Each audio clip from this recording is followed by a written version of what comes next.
Okay, folks, so we are live. So for those listening at home, welcome to the Dungeon Musings YouTube channel. My name is Kevin Madison, and I will be your friendly, Dungeon Muser today, because tonight is the evening of February 25, 2022. At the time of recording, it is the second day of the Russian invasion of Ukraine. And we had originally had scheduled for the session tonight a session of our ongoing Starfinder campaign, Attack of the Swarm. But I talked it over with the players, and we did not feel that, in light of current events, that it was really appropriate to be, or at least it wasn't in good taste, to be playing a game about a bunch of people fleeing, fictional star heroes fleeing from an oncoming invasion in light of current events. So in place of that, what I'm going to be doing tonight is trying to offer something that's going to be a little lighter, I guess, or maybe something a little different, just to help folks take their mind off of the doom scrolling and any other concerns they may have. This particular week has been a rough one as far as the news are concerned. Nothing in comparison to what the people of Ukraine are going through, but a rough one nonetheless. So I thought I would do something a little lighter tonight and talk about campaign design, something I normally talk about on my podcast when I take time to actually record the podcast. This is going to be specifically in relation to the ongoing campaign we currently have playing Pathfinder 2nd Edition in my custom setting of the Spires of Paridar. But I think there might be... I tried some new things with this particular campaign, so I'm hopeful that they may be either provide some ideas for you or provide some contrast of how I have, or some insight as to how this one differed from other campaigns I run on the channel. And as well, just give you some, if you're not familiar with Spires of Paridar, or if you're not, or the setting we're playing in, or if you're not familiar with Pathfinder 2, I'm hoping that this might give you some insight into those as well. This was not announced. This was sort of a last-minute thing, so I have a rough outline of what I'm going to go through, but it will be very much like some of my overviews, in that we'll see where things go. And if there is anyone in chat as well too who has questions, please feel free to ask, and I'll try and address those as we go along. If you bear with me one moment, I'm just going to make sure that we're actually streaming here first before I get further into this here. Let's see. It does appear that we are streaming, so that is good. All right, the last thing I'll say before we transition to talking about the topic of tonight is that, for what it is worth, my thoughts and best hopes are certainly with the people of Ukraine tonight, and for the Russians who are protesting the actions of their government at present, both those in Russia, elsewhere in the world. The people of Ukraine are the ones who are suffering the most right now, but it is no small thing to be protesting in a regime like Putin's Russia. So my thoughts are for those folks as well. All right, so let's talk about something a little, well, as we'll see, the Spires of Paridar is not really a pleasant place, but a different topic. So Spires of Paridar was... when it actually came to the table, was something that I had first run this past holiday season. I originally was going to be heading home for the holidays. I was driving from where I live in Calgary. I was going to be heading back to my hometown of Winnipeg, Manitoba, Canada, and I was planning on spending the holidays with my folks, my family, and maybe running some games while I was there. Certainly reading a bunch of games, getting caught up on some stuff. Unfortunately, then Omicron happened, and both of my folks are immunocompromised, so I did not want to run the risk of accidentally exposing them, and so we all sort of locked down, and I found myself stuck in Calgary with a whole bunch of time off work.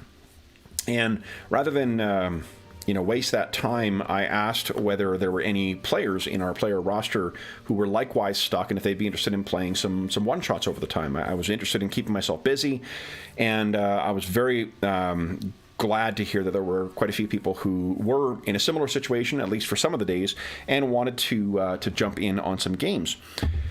So when I pitched it, I said, I don't know what game we're going to run. In past, I've sort of picked games that I've, and I run a couple of different games. But for this one, I decided I want to do something different. And there was a couple factors that sort of played into that. And this game is now an ongoing campaign. So I thought I'd give you an idea of what my thought process was, because, it can seem daunting to decide to just like launch a campaign in a custom world. I think there's a sort of, at least there is a one way of doing that, which is to do just a ungodly amount of work detailing a world, and then, coming up with an adventure within that. Once I decided that I wanted to run just one game with a series of adventures that were either interconnected or at least set in the same world, I decided I wanted to use just the one game. That's when I started thinking about where would I want to tell those stories.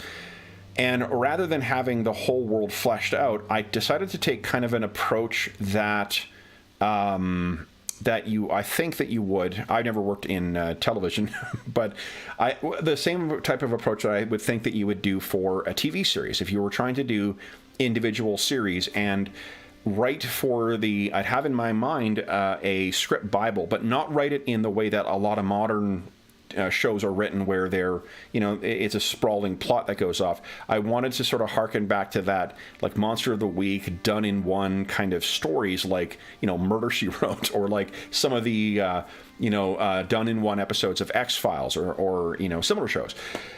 Because I wanted the idea of something to give payoff faster. In a lot of my campaigns, we have very slow burn for a lot of the plot elements. The three ongoing campaigns we have.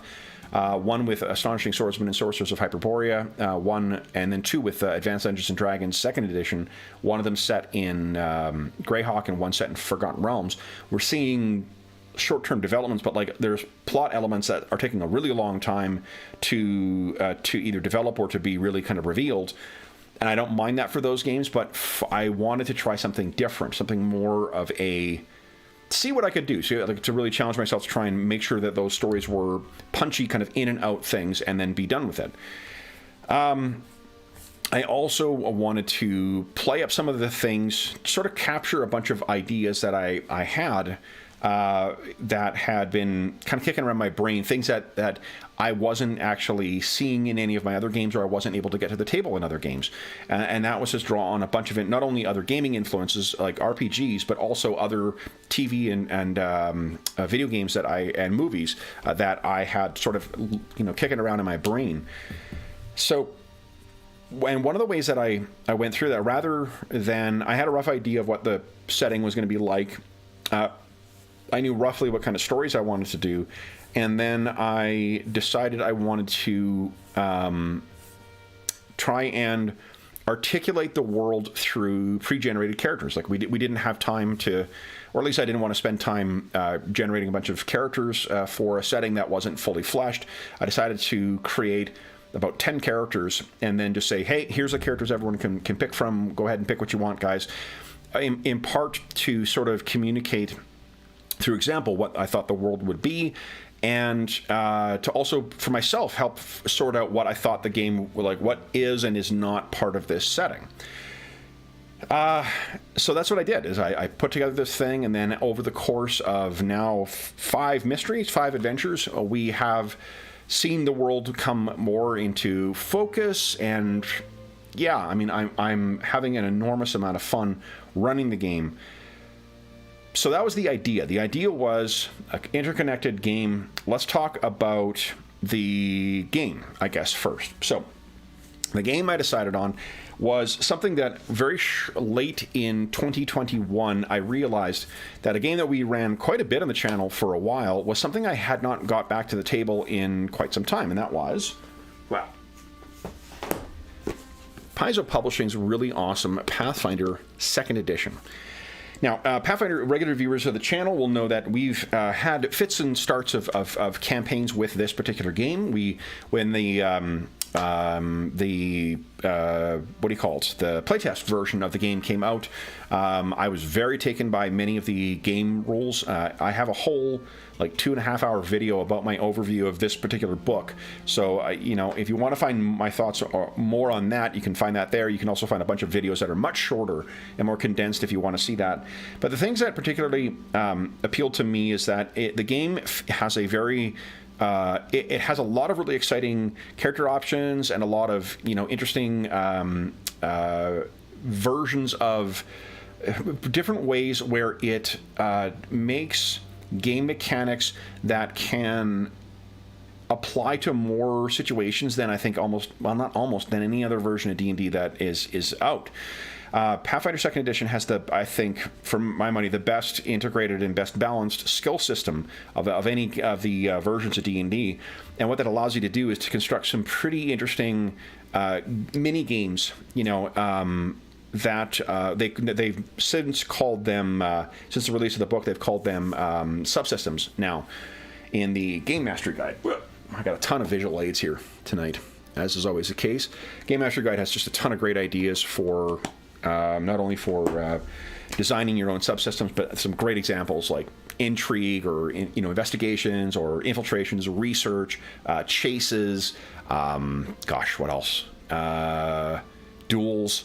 So some really great stuff in there, and social interaction. So I knew that the game had more. I had been running quite a bit of Dungeons and Dragons 5th Edition, both in a World of Warcraft setting and another one. And I like combat in D&D 5th Edition, and I sort of like the soft touch, but I felt that I felt that the experience was a little weak from as far as like non-combat skills go. I don't fault the game for that. That's the way the game is. But I do really appreciate that Pathfinder 2 was designed with those skills in mind. There were two other things that had come out in the third and fourth quarter of 2021 that really were they were sitting near my bedside, and I had been percolating about them, and those were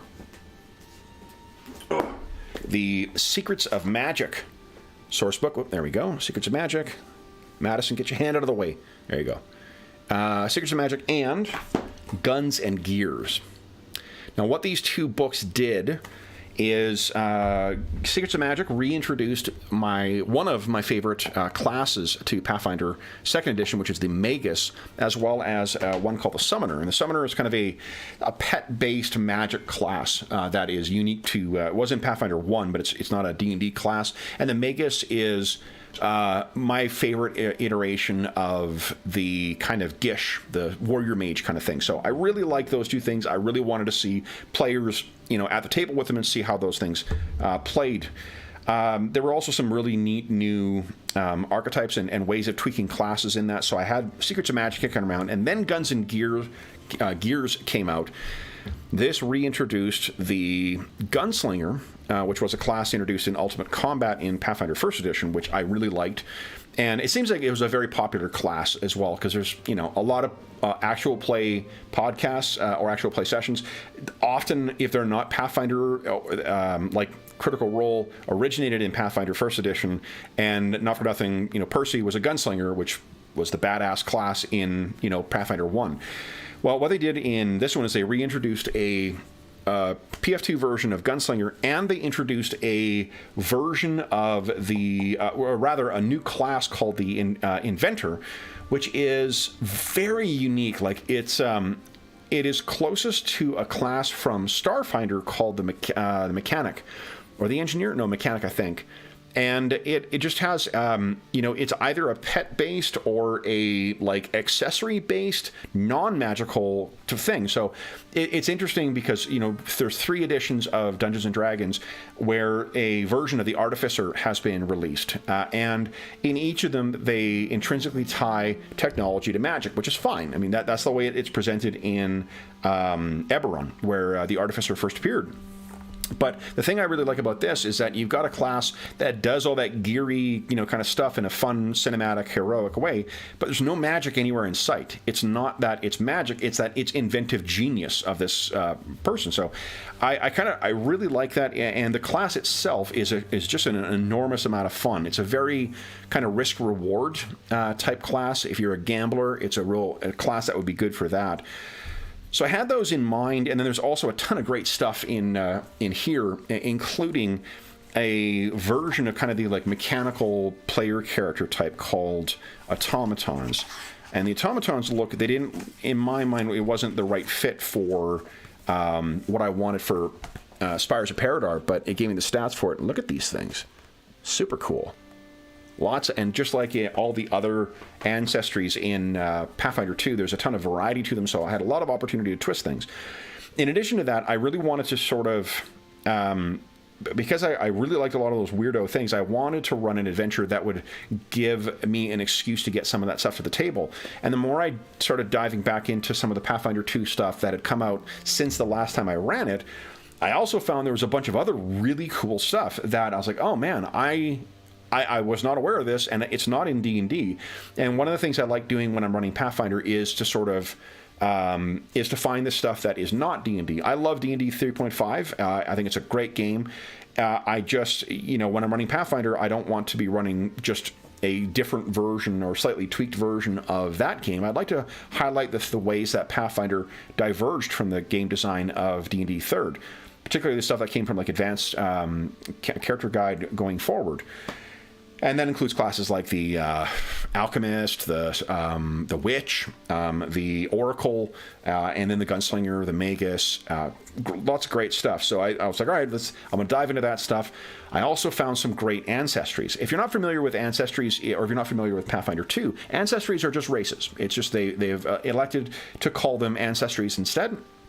But the ancestries have a baked-in way of allowing you to customize your characters very, very, your ancestry very greatly. So you had a lot of customization, meaning you had a lot of opportunity to design really high concept kind of characters. You also had some really interesting races, including like there's an illustration for a race called, or ancestry called the Azarketi, which are like mermen. But rather than being surface merfolk, what these are is the like benthic depths ones. They have jet black skin with little glowing motes all over their body, and I thought, that's super cool. I'm gonna include that in Paridar somehow, and that's the approach I used for all the different characters. So I figured out what the character was gonna be like. I knew I wanted to really lean on the Secrets of Magic and the Guns and Gear stuff, and then also incorporate some other weirdo stuff. I also made a list of the classes that we had not seen at the table yet. Because we've run a couple campaigns and then a couple of one-shots with Pathfinder 2nd Edition. And there, even in spite of that, there are so many class options. There were some that we simply had not seen at the table yet. So I decided to, try and lean into that and limit my character creation, at least initially, to just the ones we had not seen, to give us an opportunity to see, like, the Summoner or the Inventor or the... What else did we include in this? Summoner, Inventor... the Gunslinger, the Investigator from the Advanced Character Guide, and I knew that I wanted to. So I knew I wanted to really take advantage of the different modes in the game.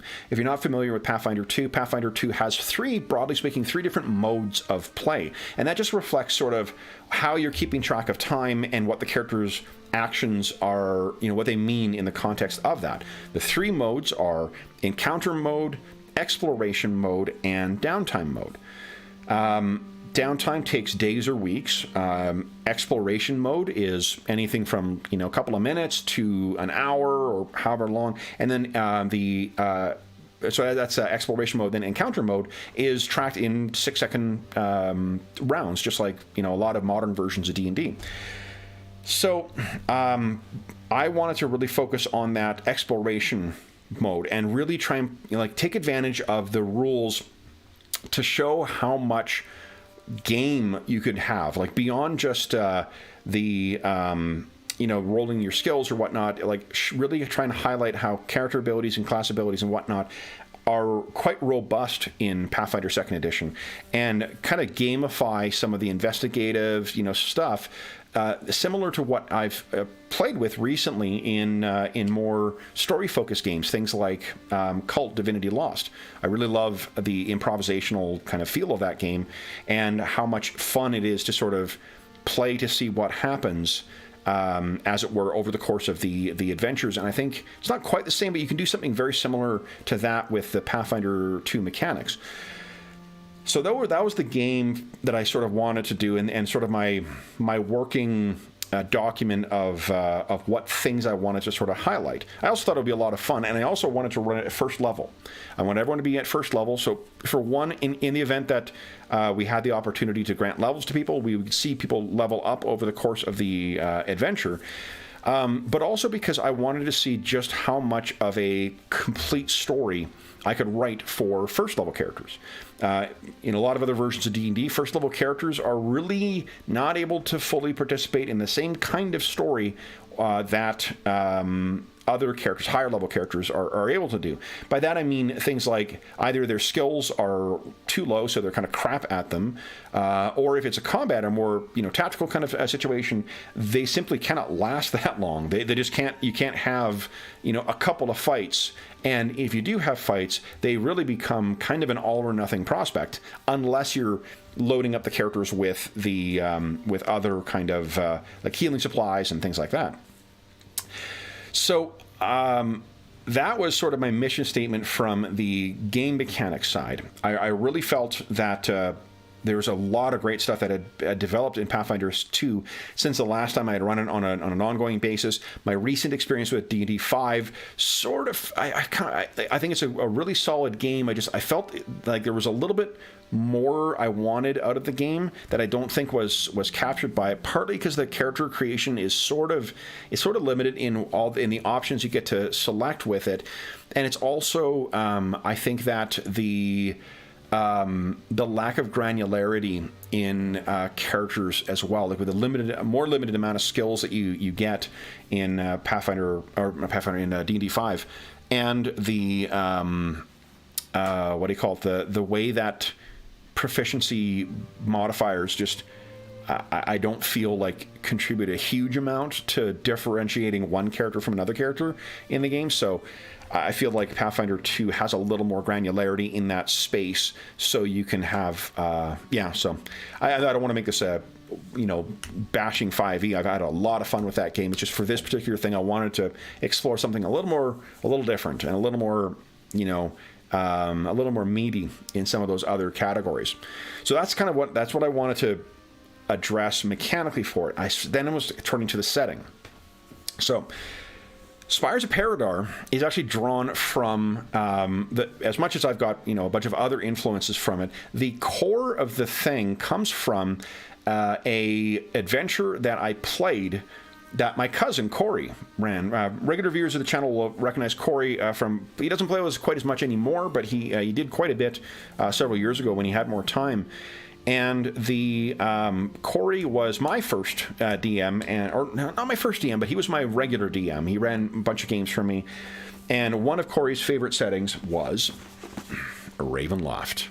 And Ravenloft, we played with basic D&D, but Corey converted all the stuff over for it. And the thing that he liked, or one of the settings that really spoke to him, was a setting called Paridar. I believe it's called Paridar. I'm going to double check here. Paridar is a great big city that is haunted by something into the core. It is one of the Islands of Terror. Here we go. I think. Here. Maybe I can't remember what that's called. Shoot. I'll bet you someone in chat knows where Paridar is located. I do not. Anyway, what is it here? Corey really loved that, and what he did to sort of the city itself, the setting of Paridar was kind of a it's only one city, and it's sort of a 19th century London Jack the Ripper kind of thing. And in Ravenloft, every domain has its master. Paridon is the name of it. Sorry, Paridar. Paridon is it, and the land is called Zaresia. So Corey really liked the idea of me and my character, who was from Karameikos and transported to Ravenloft, kind of running around in this dark, kind of city, and he drew a skyline of it. My cousin is a fucking amazing artist, like just mind-blowing. And he drew this skyline that still stuck with me today. Like I was so inspired by it. It stuck with me from the time I was 17, I think, 16, 17. And it's always sort of been lurking back there. It's just one of my favorite images and my favorite inspirations. So when it came time to prep for the session, at first I was thinking of like, well, I'll do Paridar. Maybe I'll update Paridar a little bit, because there are other inspirations that I had kind of kicking around my mind at the time included, I had just watched and really loved the Arcane TV series on Netflix, the cartoon or the animated series, which was just awesome. Like, such a great series, beautiful, great character work, and incredible setting. Like, it's very cool Magitech kind of, haves and have not kind of setting. It was really great. So that was lurking around in my mind. I had also recently found a 5th edition hack for running campaigns in that setting that was designed by, it's a homebrew designed by some Brazilian designers. The game is called Rune Arcana. You can find an English language version, and like, look at this monster.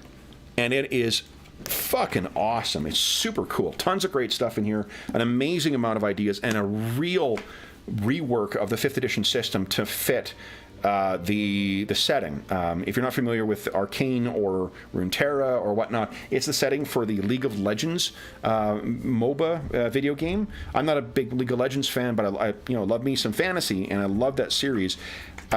You really, if you, it doesn't cost anything. It's a fan-made product. Anyone who runs 5th edition, I strongly encourage you to track this down, because it's got some really great stuff in it. And if you happen to be a fan of Arcane or the other, or the League of Legends, or I can't remember their card game's called, by all means, check it out. It costs you nothing, and it's a really, really cool product. However, it was pretty complicated, and it would have required me to type a lot of shit into Roll20 in order to run the game. So I wanted something a little different from that. That wasn't quite the right fit, but I wanted to include those influences, particular, badass kind of like steampunk or coalpunk gunslingers. I love that idea. I was also reading, oh boy, my Lex Occultum. I had intended on spending part of my holiday break to get acquainted with this game. If you're not familiar with it, it is published by Riot Mind Games, and it is this really neat, dark fantasy game set in, I believe, the 18th century. It's a game of occult conspiracy. It's got gorgeous art. It is a challenging book to get through, in part because it is translated from, I believe, Swedish originally, and it also is written in such a way as to sort of be a in-universe artifact. And because the game is a bit about, like, what is true, what is not, what's occult and what's hidden, it's very confusing to read, but in a very enjoyable way. However, at its core, the game it shares a game mechanic with another game called Trudvang Chronicles, and I'm not super sold on the complexity of the game. I feel like it's overly fussy in certain ways and not fleshed out enough in other ways. But the setting itself was certainly good enough. Like, look at that stuff. That's amazing. That I was interested enough to really commit to learning the game and then running it and seeing what I think. And again, like, I haven't run the game yet, so my initial thought that it was fussy. It could very well be amazing at the table, but it was too much work. Way too much work to make a bunch of characters for this. On account of how the character generation works. So that was out, but I wanted to draw ideas from that. I also had been reading, I don't have it with me, but the Dishonored role-playing game from Modifius that was based on the video games. That game looked really cool. Likewise, there's no character sheet on it for Roll20, and I wanted to include more than just what was in there. But that was definitely an inspiration. I've been playing some Bloodborne as well, so I wanted something that had that kind of mystery and emergent mystery, or emergent story, the way that that game works. In particular, the kind of atmospheric storytelling that game does.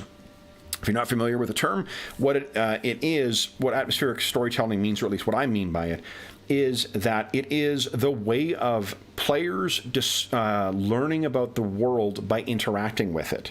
It's less of the info dump stuff. It's, oh, here's a fragment of lore about this world, and then you leave it to the characters to sort of contextualize where that fits in the more naturalistic way that we do that in our own lives. You know, we don't have people, or at least rarely, come up and then suddenly be like, rah, you know, here's your info dump, here's how everything works here, and here's the context, most importantly, for everything.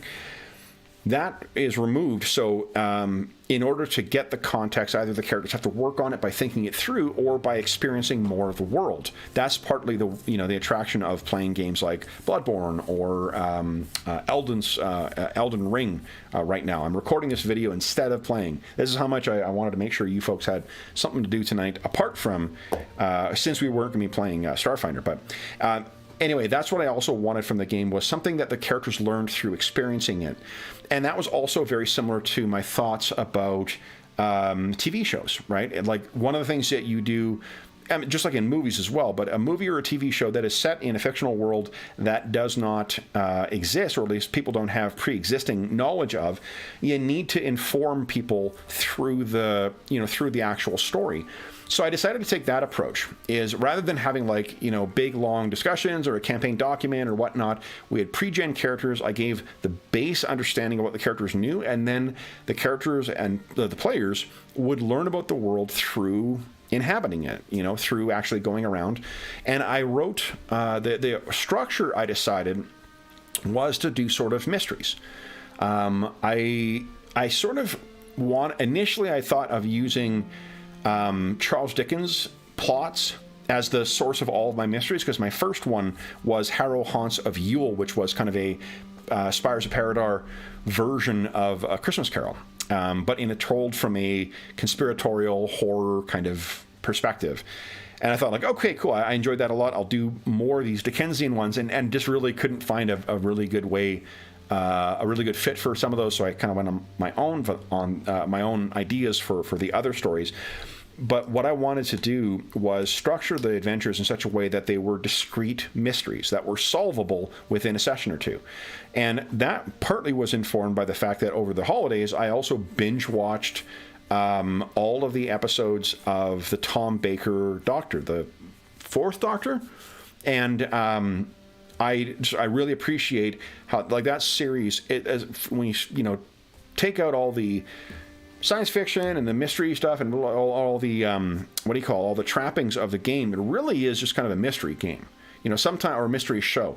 The characters in the series are dropped into a mystery that the audience gets to get some context from, usually from the cold open or from some other scenes. And then it's a process of the Doctor and his or her companions, their companions, I guess, figuring out what's, being exposed to what's going on, being imperiled by what's going on, and then solving what's going on. I decided to put a little bit more structure on that by setting up the entire thing as a detective agency. The characters were detectives in that kind of Sherlock Holmes kind of way, and they were going to be hired by things. And then as we went along, the thing would be developed, and I would write I would intentionally write adventures. Listen to me, fucking storyteller. Go back to White Wolf, Madison. Write the adventures in such a way that it intentionally exposed the characters to important parts, and they'd be able to learn through the course of the mystery important parts of the setting, like that there was a war and that the Paridar is occupied by a bunch of veterans. And one of the things that that bedevils the veterans living there is the fact that the government used in amongst other magical sort of experiments, they used a virus that would restore a quasi-life to dead soldiers and make them into Dampiers, because there's rules for playing Dampiers in this. And also probably I had some Castlevania kicking around in my head when I was thinking about that. But one of our first investigations involved that. There's another one that involved, the Harrow Haunts of Yule partly involved industry and espionage and detectives, like so competing, investigators, as well as occultic magic and secret societies, all parts of, I think, are important parts of the Paridar setting. And then the characters, so the players, by going through those mysteries, learn more about the world and sort of help to contextualize for themselves in that naturalistic way. And they also know that they don't need to worry about everything. All they need to focus on is, this is the mystery. And then as the characters continue playing, they're learning more and more about the world, which allows them to then make inferences, which helps us figure out what the world is like. So the last thing I'll say before I talk about the actual design itself was the one last really important inspiration, that's Eberron. One of the things that I love about Eberron, it's one of my favorite D&D settings, and the thing I really love about it is that it has that maxim that everything in D&D is in Eberron. It may not be recognizable, it may be twisted fairly, a fair amount, or there may just be different interesting iterations of the things we know, but it's there. Whatever is in D&D, so even though it is a very different setting from Forgotten Realms or Greyhawk or Dragonlance, or Spelljammer, it is still as much D&D as what any other kind of thing is. And I really wanted the same thing for Paridar. I want Paridar to be soup to nuts Pathfinder 2. Anything that's in Pathfinder 2, I can find a place for it in the setting. And then include some of the more exotic elements that I might shy away from sometimes, like, say, Leshy. Leshy are these, like, plant person... it's a plant person ancestry that was introduced in one of the setting, like the Lost Omens setting books. It's not a character I would ever gravitate to initially, but it's part of Pathfinder, so I want to find an interesting way that fits for me to include it in that setting. And that's been pretty cool because it has forced me to really work outside my comfort zone for certain things rather than just relying on the same tropes. I'm like, okay, well, how do I fit this kind of thing into Paridar, and usually incorporate it. And if a player is not playing one, or there's not a background NPC or an NPC they're interacting with, how can I have that as background flavor in the game? So that's been fun. So then that was sort of the idea. I wanted to do that. I knew what I wanted to fit together into my setting. I knew what game I wanted to use. I had created a bunch of characters that helped me crystallize what stories we would be playing, or what adventures we'd be having, and what the people inhabiting Paridar might look like, what they might care about. And in a roundabout way, what I ended up with was because of having this come together, I was also able to design the campaign, as it were, specifically around those characters, because I could position them in such a way so they could have a really important they could play an important part in the setting right from the get-go, which is different than from what I've done in, say, either of the AD&D second edition ones or the Reavers of Two Lake. In all those games, the characters kind of emerge from very, very humble things up to the ranks of heroes, and it's great for those games. But I wanted to do something different. I really wanted to try just throwing them in. I mentioned to some of the players as well, I was thinking a bit of the things I like about sequential comics, or not sequential comics, like monthly comics. One of the neat things with if you're writing for Batman or X-Men or something like that, is that there is sort of, you can, change things and shake things up, but there's always another month.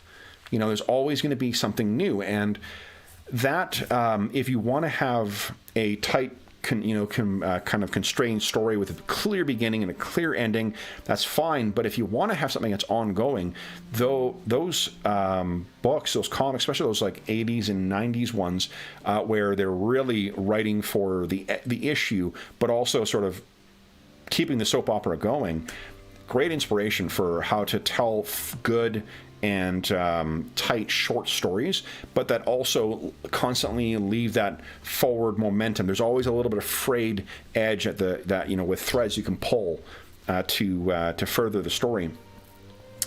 And that's the way, and I guess the other thing I was thinking of is, I had seen an interview with Chris Claremont, the guy who wrote X-Men for like 19 years, and really kind of made the X-Men into what everyone recognizes them as now. He has some forward planning with certain characters, and he had those things in mind, but he really wrote for, not only wrote for the issue, but also wrote subject to the editorial dictates. Sometimes there would be a crossover, especially like later in the 80s when that became kind of the thing. Or there would be editorial dictates of characters being restored or removed or whatever, and he had to write around those dictates. And in a similar way, running an ongoing campaign, you have to account for the fact that sometimes players won't be there, and unless you're the type of DM who always wants to play with everybody there, you're going to be playing with people down. So you need to be able to write if you're going to write a character focused bit, there needs to be reasons for how it survives when players are not there, when players drop out, when players suddenly reappear. So that's all stuff I was sort of thinking of, and the way that I put it into practice was I had, by that point, a rough idea of what I felt that Paridar was and was not. And then I had to run the first game. So we had the character selected, and we ran it, and I wrote the adventure to be done in 1. It ended up being done in 2. The first one was called Harrow Haunts of Yule. The second one was The Untimely Undeath of Major Fitzhume. Third one was Debts of the Deep Dark Sea. The most recent 2 were The Art of Labor Relations and The Endless Odyssey. And one of the things that I'm doing over the course of each of these is every episode or every adventure, there's usually like one lasting NPC that gets added, and that's to the roster of the characters that the NPCs that the players know already. And there's always going to be mysteries that are unfolding, but there's also mysteries that you don't get an answer to that are just kind of hinted at. But I try to make sure that for each of the adventures, each mysteries is just like those Doctor Who episodes where strong start, there's a clear, a clear kind of momentum through the story because the players know what they're doing as they're trying to solve the mystery. And there's a clear ending to that, even if there are still other untold issues. And by slowly building the cast that way as well, it allows me to keep linking back. So we find that characters that were introduced in the first adventure are reappearing in this one, and that helps reinforce the stuff. I should say as well, one of the things that we commit to, and we made clear, is that this is sort of in most of my games anyway, but I am not I plan, but I don't plan where I don't need to. I'll make up stuff on the fly when I need to, make a note of it, and then that's part of the campaign. That approach, I think of it as an oracular approach to the game. We are definitely adding random or improvised or unexpected or unintended elements, but that's the game. The game is what happens, not what I intended to happen. And what that means is that when we add random characters in, or, like for instance, one of the players, James, introduced for his character, Sally Dumer. I originally called her Deep Sally, and he gave her the much better name, Sally Dumer. He introduced an idea that she had a friend, because she was part of Paridar kind of high society for a while. She is that deep, that kind of benthic time of Azarketi, of like a mer woman, and for a time she was a bit of a novelty, so she was part of society, and then she kind of fell out of favor, and then had to find something else to do with her life because she couldn't remember, where she came from. She just remembered being hauled up on deck of this fishing ship, and he introduced a character as sort of her friend, her like chatty friend from society, and I'm like, yes, that's fantastic, and that has become a recurring character. Not only a great character for like introducing background color, but mechanically a great way of facilitating story, facilitating hints or information or whatever, or third-party reactions to things. If I want to have someone give context to certain thing in the game, I can have her react. She's no blushing violet. She'll say something or do something or react to something, and it tells the players, even though they don't know, they haven't read a source book for Paridar, they can be like, oh, all right, that's how things work in Paridar. And what that, I guess the other thing is, that also allows the players to have some creativity beyond the play of their character. But everybody knows that even though something is added at the last minute, it doesn't mean that it's not important. I am more than happy to add stuff to stitch stuff together over the course of an adventure or a campaign when I'm running a game like this. This is sort of the, in my mind, the sort of promised game of this really cool supplement called the Dracula Dossier from, oh gosh, who's the publisher? Pelgrane Publishing. It's for the Knights Black Agents game, but it's an amazing thing. Basically, imagine if you had a whole book that was like a really nice big thick one too, that gave you nothing but ideas for and the tools you need to improvise a supernatural espionage campaign. So it gives you everything you need to piece stuff together on the fly. You don't need to put the whole conspiracy together, although you may do that as the play goes along and more things crystallize. That's the approach I've been taking with Spires of Paridar. And that differs from some of the other games. I do that to a degree in all of my games, but I have a lot more like forward planning, and then the players sort of, the world reacts to the players as they act. And it isn't as much, you know, me throwing stuff together on the fly or as we go along. But the thing I really, and if you're the kind of DM who wants to have more stuff set in stone and more stuff clear in your mind, you know, then that's there's nothing wrong with that whatsoever. It's just for myself, I really do enjoy the thrill in seeing unexpected things come together. And that's something I really enjoy this. And the fact that they're all structured as mysteries, it really helps because I have an idea of what's happened. And then it's just a matter of the players uncovering what's happened as they go around. And the way that they get to certain clues can be done through a variety of different ways.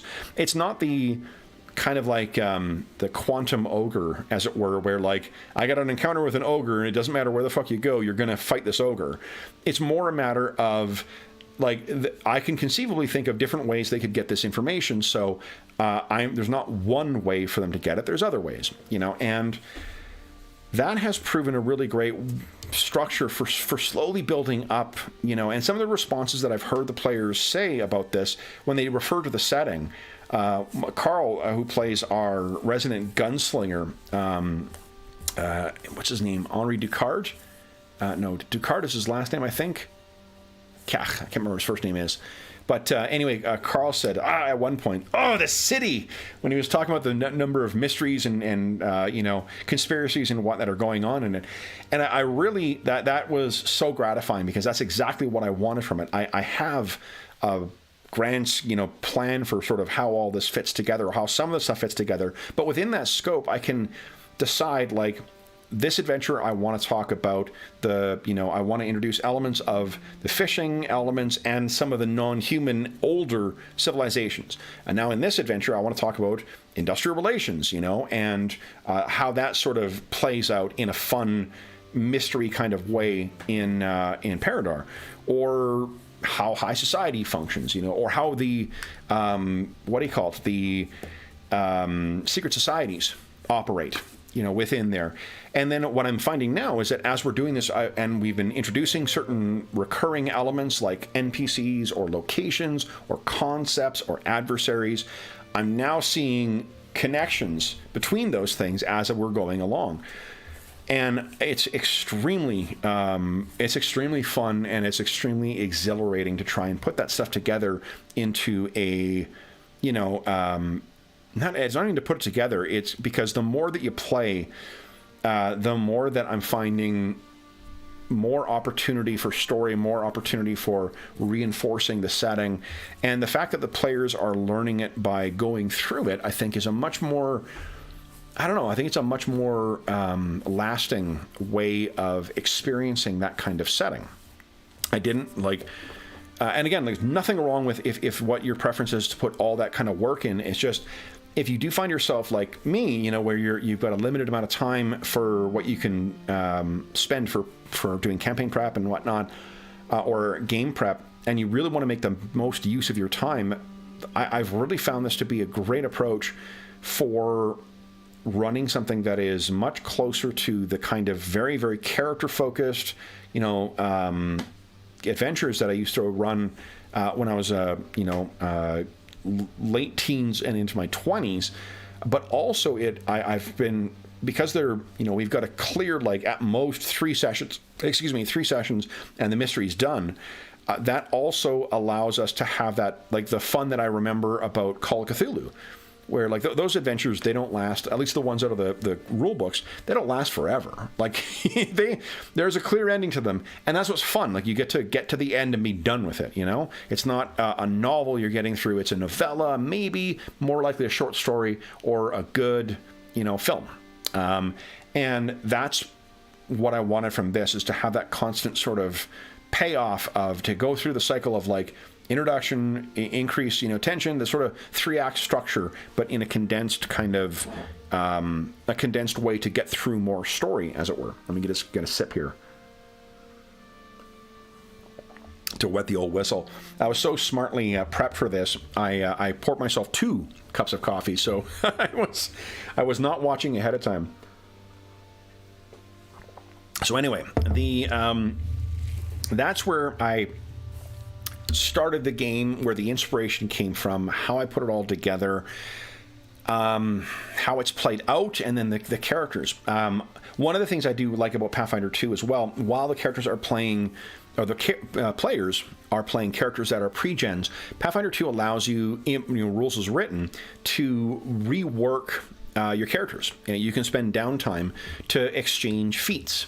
And feats sort of make up all the different, like, decisions you make about your characters, not just one aspect of your class. Every 2 levels you get to select new feats for your class, which are sort of, they're called feats, but all they are is just, like, the class features.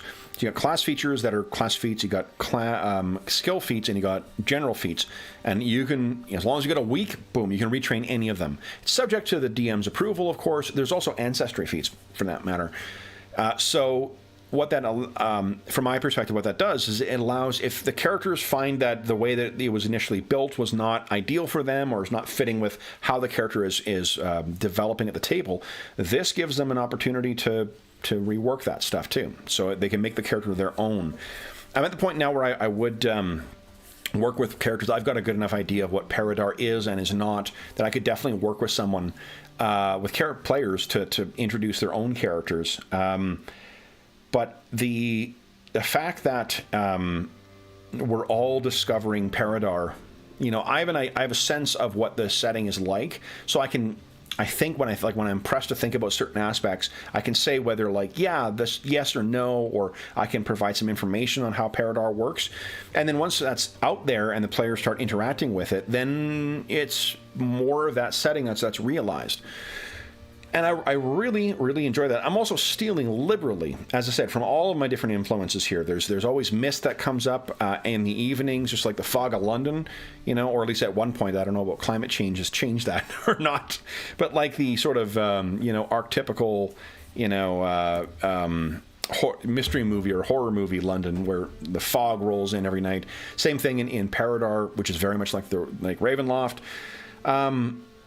But I also try to make sure I keep things fresh as much as I can, to give little twists on things, to keep it interesting and keep the players, without being cheap about making it unique. Like, make the things have meaningful twists to them.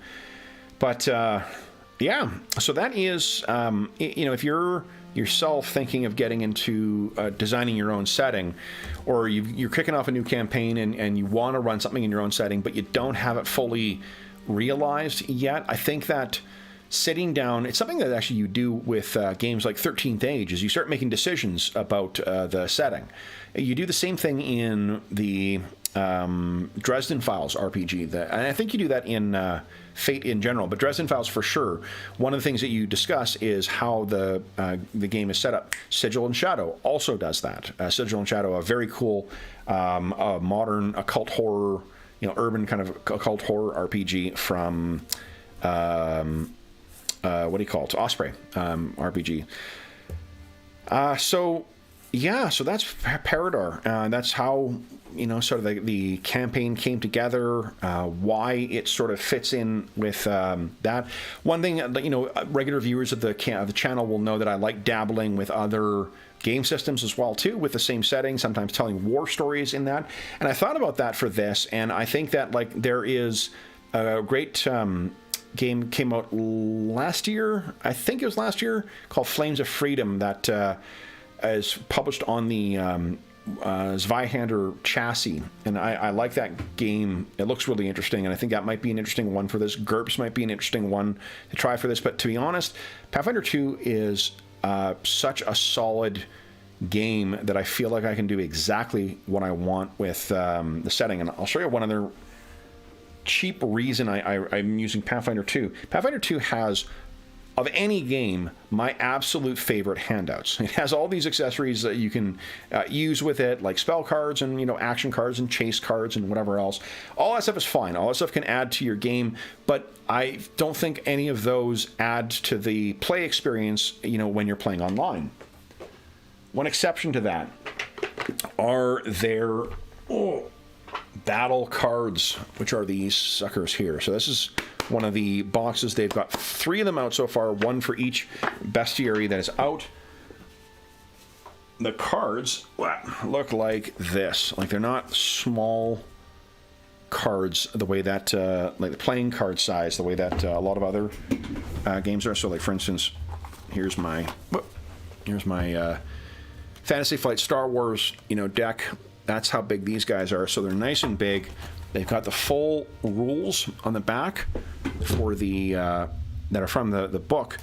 Pathfinder 2, very much like 4th edition, and I mean, to be honest, and like 2nd edition, they use a completely different set of rules for building adversaries, for monsters, than for building player characters. You don't. You're facing like an NPC barbarian, say. You don't build a barbarian and then use that against the player characters. You build it according to the rules used in the Game Mastery Guide, and then, you know, that's how you face them. It is extraordinarily easy to tweak or reskin or rework things in Pathfinder 2, and the game, I mentioned this in more depth in my my big sort of overview of the core rulebook, but Pathfinder 2 has, like, I feel, all the good decisions in 4th edition D&D in terms of, you know, gamifying more parts of the game, in terms of, you know, interesting character options, in terms of balance and cool magic items, but not the... It sheds some of the more obvious massive multiplayer online influences, and regular viewers will know I don't fault 4th edition for that. 4th edition is a shit ton of fun as well. Just for Pathfinder 2, I find like it's just fits really well. So I'd have a hard time thinking of how to of using other versions of D&D, because I feel like some of the skills, some of the rules and game mechanics that I rely on to tell stories or to run adventures in Paridar, other versions of D&D either do not have them at all, or they're not as well integrated into the gameplay. They are still sort of a bit of a weird appendage that's a legacy of the proficiency system from AD&D. I think that's it for the character type. I guess the other, as I said, there's 3 bestiaries out for this now. There is the Advanced Player's Guide. So from the time that I first ran Pathfinder 2 until now, the game is in a very different place now, with a whole host of very cool rules and character options and spells and adversaries and whatnot. And I mentioned this is only a couple of them, but the Lost Omens, so their setting-based books are branded as this Lost Omens thing. 3 of the ones that I use quite a bit are right here. It includes the Ancestry Guide, which has got some neat stuff in. Not only does it have the neat stuff for each of some new ancestries, it adds on for the old ancestries. Character Guide, the Gods and Magic, which adds the stuff for that is setting appropriate, and then this awesome magic book called Grand Bazaar. Now, all this stuff is definitely written with the setting of Golarion in mind, but you can easily, whatever your setting is, whether you're customizing it yourself, or whether you're, like I'm doing with Paridar, or whether, you know, you're running an existing setting like Midgard from Kobold Press, or one of the classic D&D settings, like Dark Sun or Greyhawk or whatnot, you can choose to include or not include the stuff, and it's very easy to reskin pretty much anything. In particular, like the specific gods and their like portfolios and whatnot is very easy to rework from Gods and Magic into whatever pantheon you happen to be playing in. We've done it with Barrowmace and the setting that was in the Northern Reaches, or the gods from the Northern Reaches setting of that one, as well as Greyhawk most recently. So that's how I sort of put this together, you know. And if you haven't tried putting something together on the fly like that, one of the things, to give you an idea of what the work is like from each session, so my job for prepping the adventures is to write, what I generally write is two things. I write a mystery for the characters to interact with that, from my mind, is going to help expand the world a bit and show more of that setting. The other thing is I find ways to incorporate kind of spotlight time for the characters. What's their personal, you know, sort of subplot going on in this stuff. Sometimes that changes as players do things, and they come up with better ideas or offer me better opportunities. I'm like, oh yeah, that's a much cooler way. That's how we're going with this. But then it's just a matter of keeping notes, or you know, or just like, well, keeping notes is a really important thing. If you happen to record your episodes or sessions like we do, it's easy to go back and refresh your memory of like, what did I call that guy again? I can't read my handwriting. Or you can just admit to characters, you know, like I routinely forget one key NPC we have in that campaign, which is the manservant. I can't remember his name right now. I genuinely, if you know, a gun to my head, I can't remember what the character's name is, but the players will remind me, and we know that he has a name. And it doesn't matter that we made it up on the spot. It matters that it's in the game now. And that's, I think, an interesting way of thinking. It's like a whiteboard approach to running a campaign. If something happens on camera, as it were, then it's part of the campaign world. And you can also, if you want to involve your characters or players a lot more, I mentioned 13th Age a bit ago before I got lost on another tangent. That game does a really good job of letting the players help inform what the world and what the story or the campaign is going to be about.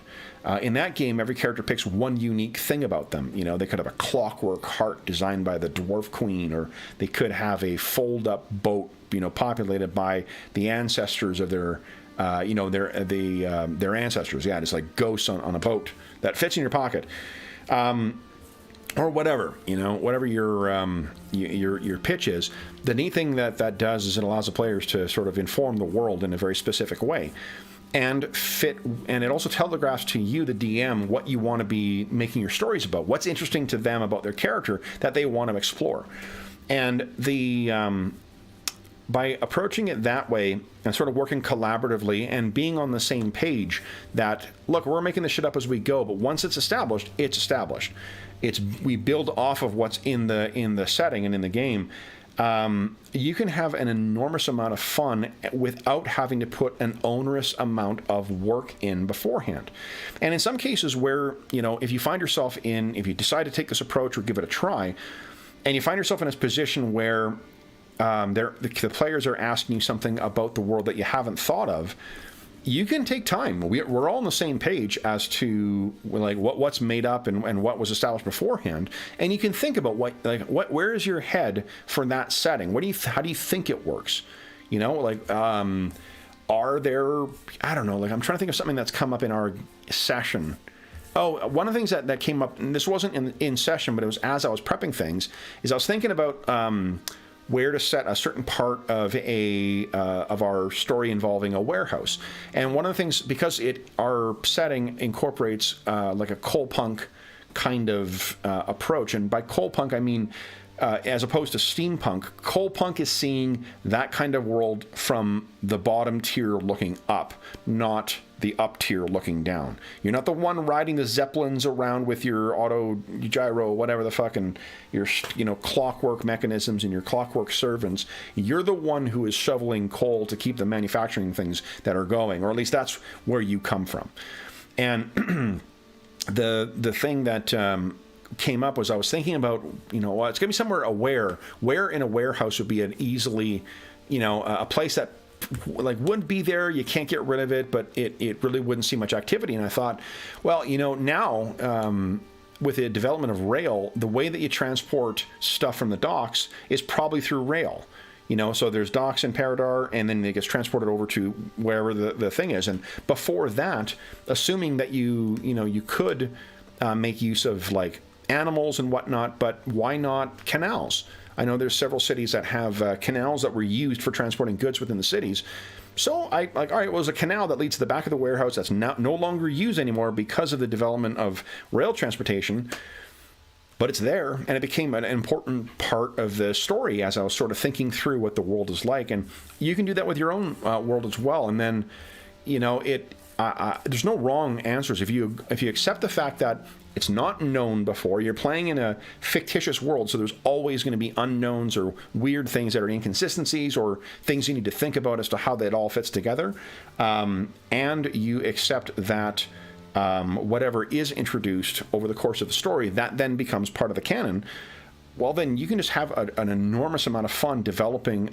In addition to playing fun games with fun people, you can also be developing this world and exploring this world as you go along. And I find that very exciting. And again, you can steal like fucking crazy from whatever inspiration or whatever other material you've got. But what it allows you to do is I think, to avoid some of the time-consuming preparation that is necessary to run, say, like a pre-made adventure or, God forbid, a pre-made campaign. It's a lot of work that goes into that to properly prepare those things and to customize them for your character. It's a lot easier to have a shorter kind of thing in mind and then see. I don't know. It's obviously the types of mysteries I'm running in this campaign, the Doctor Who-esque stories. They're not what you're going to want in every fantasy campaign, and sometimes you want like dungeon delving and whatnot, and in which case you do need to, I think, put more work in for that because that's the nature of those things. But for the rest of the world, I mean, certainly there's nothing that I guess like if you are if any of you are viewers of our Night Below campaign, the Night Below campaign. Obviously, for anyone who has read the Night Below adventure or the Mega adventure, our campaign differs substantially. It's a very generous way of describing it. Another way of describing it is that it went completely off the rails within about 10 sessions, and we have not looked back since. And I've made up just a shit ton of stuff with the barest of inspiration from Night Below. But that has in part been a reaction to where the players have gone, the things they found interesting, and the things they responded to, and my own sensibilities of how I wanted to change that campaign. But some of that has been, a matter of just stuff happens, and I'll be like, oh, okay, yes, this is what's going to happen. And it's not something that I had to think about or pre-plan or whatnot. So if we went off the rails with that game, it doesn't really matter.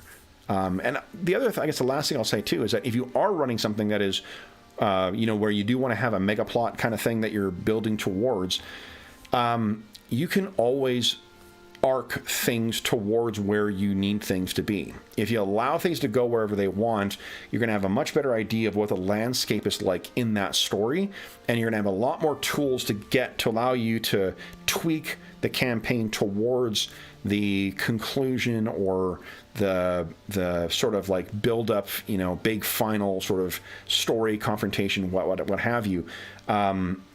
It's much better to do that. And you also, I think, will have a much better idea of what motivates the players and their characters by that point as well. So anyway, that's where we are with this game. I have an enormous amount of fun writing for and running this game, not only because I really love the system, I also love the setting. I also happen to love the players as well. They're just, I really love how they have responded to that particular setting.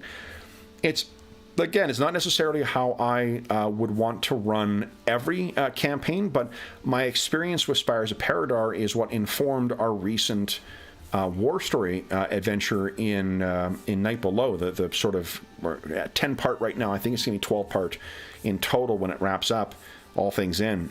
But that has informed some of the things that I'm doing in that adventure. So I think that even by trying a completely different approach from what I use in my other two campaigns, or the three campaigns, it has helped me get fresh ideas to keep those campaigns interesting and lively by changing things up or changing an approach towards the storytelling or the adventures. So anyway, let's check with chat. I saw some folks in there, see if we have any questions for anybody. Oh, thanks, Crumb. Thanks very much, Crumb. Crumb says, greatly respect your decision tonight to and awareness of how the real world events affect us all. Yeah, I did not feel, as soon as news came in of what's happening in Ukraine, I just immediately kind of had a sinking feeling of like, I don't really think we should be doing that. So I really hope that tonight has, for one, not revisiting more, war-torn settings kind of stuff, and instead just kind of talking games. Hopefully it's provided a way of taking your mind off, or all of our minds collectively off of the news of the day. Let's see here. Wayne, never played Pathfinder.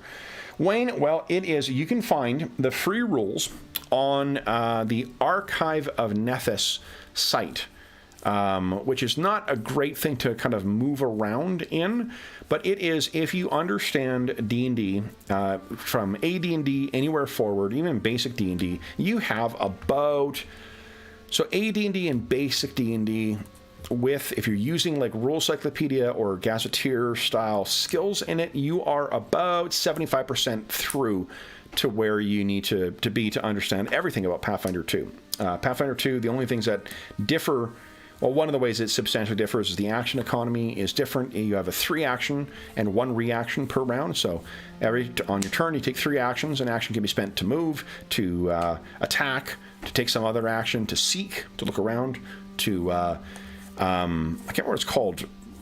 It's the effect is to point out, but like, hey, look over there. And then certain actions like spells take up different amounts of actions as well. And you can, there's no rules against multi-attacking. You can spend all of yours attacking, but each separate attack gives you a greater penalty. I find, and the other thing is that you don't automatically get the benefit of shield AC bonuses. You need to spend an action readying your shield. And then classes, there's quite a few classes that have what's called shield block, allows you to actually, use a reaction to block that shield. They've also dealt away with the attacks of opportunity that have plagued D&D since, AD&D, at least. I can't remember if Basic has attacks of opportunity in it as well, but... Anyway, it's I find it's a very light on it. It looks very crunchy, and it looks like you've got lots of decisions to make, and it looks like your character has a lot to keep track of. But I find that in play, it is very light on its feet. You can seamlessly transition from using skill checks to combat to downtime things, and there's great ways that the game has structured some of those, like in AD&D when you're taking actions per turn. It gives you. That's essentially what you're doing in the exploration mode. So it gives some good,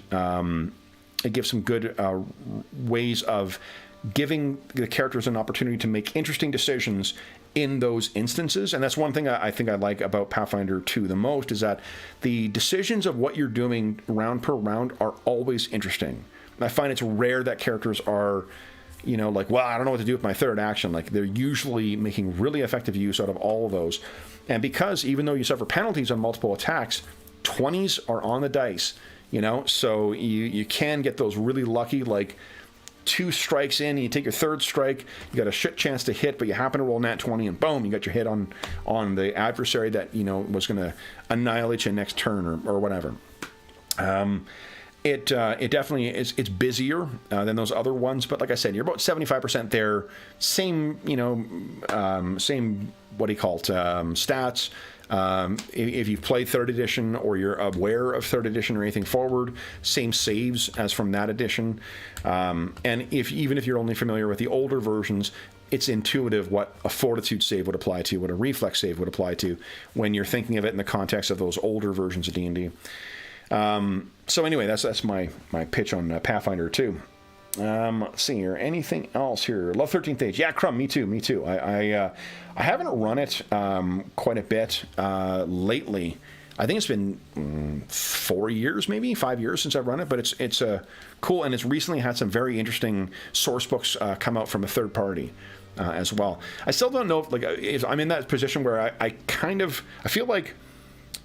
Pathfinder 2 is a really interesting game for me in the sense that it's one of the only games that I don't house roll. Like I have house rules in almost every other game that I run. I do tweaks to it in some small way, even if it's just to introduce a narrative meta currency like Astonishing Fortune to allow characters to have rerolls. I don't do any of that. Pathfinder 2, I run pretty much rules as written, which is it's pretty cool. I mean, it says a lot for how the game fits my sensibilities, at least. Icons are a great idea as well. Totally agree. Oh, Blaze in the Dark. Yeah, we got some great. Great other games giving a shout out. I actually just ordered a game called Brinkwood. I think it's called Brinkwood, which is basically a Forge in the Dark game where you are rebels who have allied yourself with the Fae to try and cast off and destroy your vampiric overlords. It looks awesome. It unfortunately, Kickstarter did not deliver to Canada, so I had to get it through something else. The wilds of Canada are apparently too treacherous to deliver to. But it's a really interesting game too, and you may see that on the channel as well. Oh, Drek. Drek's coming in from Russia. Yeah, man. Like I said at the outset too, like I think that it is very. There are some folks in the sort of out there in Twitter and whatnot who are just like Russia this and blah blah blah, and it's clear from.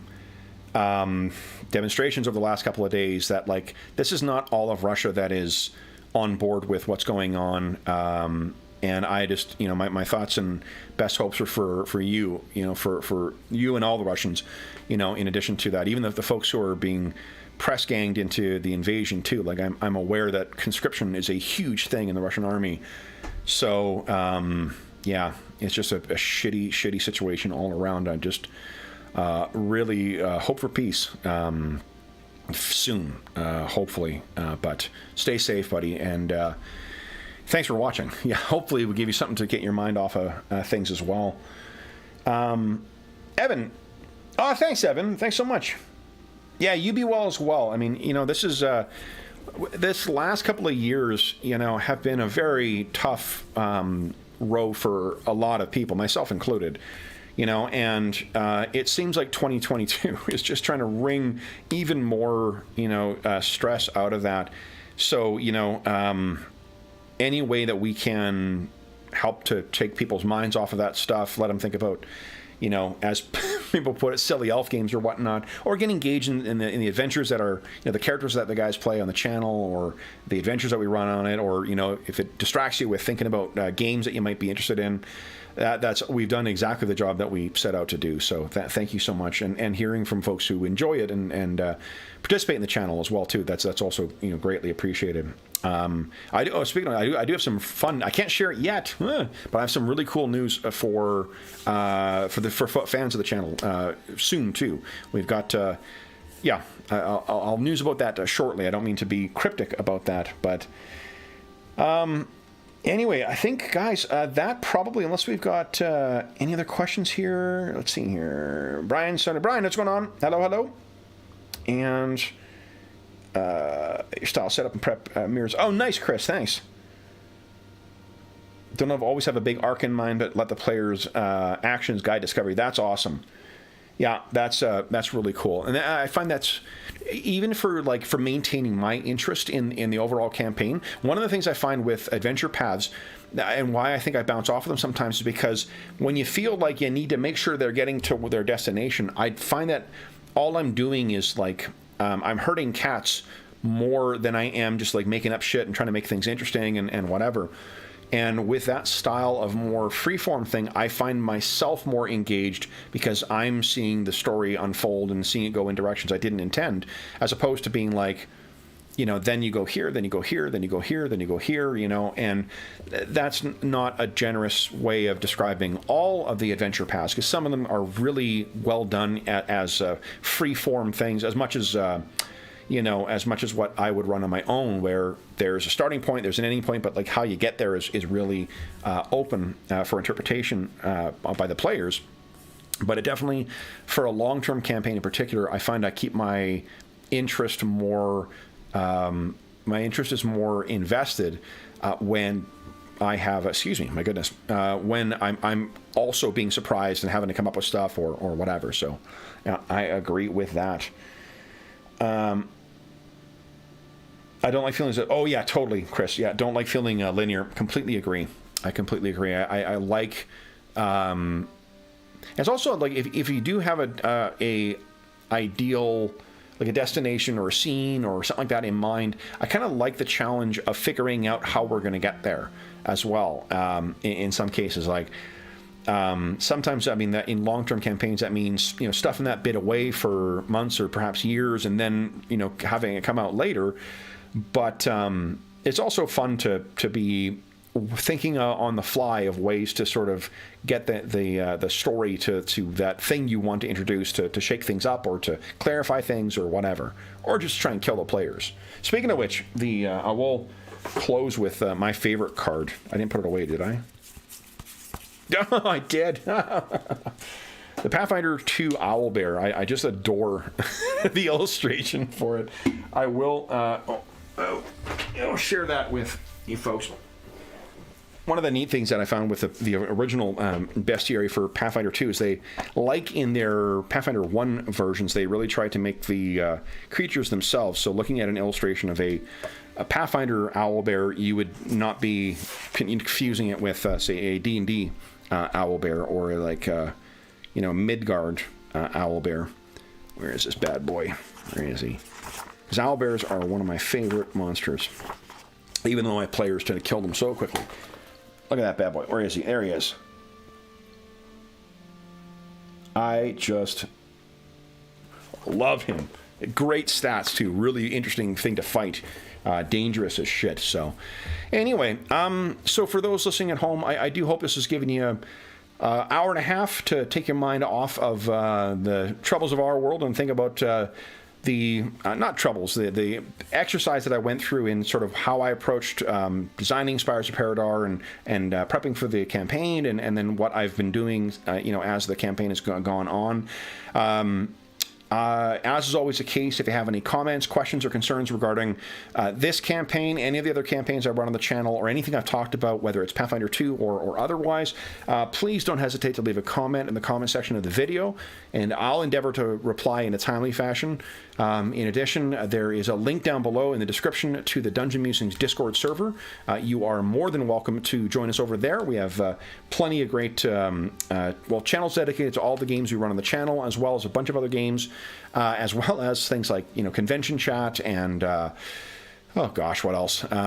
There's information on selecting between virtual tabletops. Not everyone is as married to Roll20 as I am. There's some really great advice on selecting like Fantasy Grounds or I don't even know what the other ones that are out there. I dance with the one that brought me, as it were. But some great advice on that. Great advice on setting up your streaming if you're choosing to jump into that pool as well. As well as other just, you know, great people to chat with. So you're more than welcome to join us over there. And you can find me on Twitter at Dungeon Musings, and you can find me by email. My email address is dungeonmusings@gmail.com. Last thing I'll say, huge thank you to everybody who joined me in chat today, anyone who's joined us later on as well. I hope that this finds you healthy, safe, and weathering the current crisis, all of the current crises, I suppose I should say. Now, and until we see you again, stay safe, stay healthy, and happy gaming.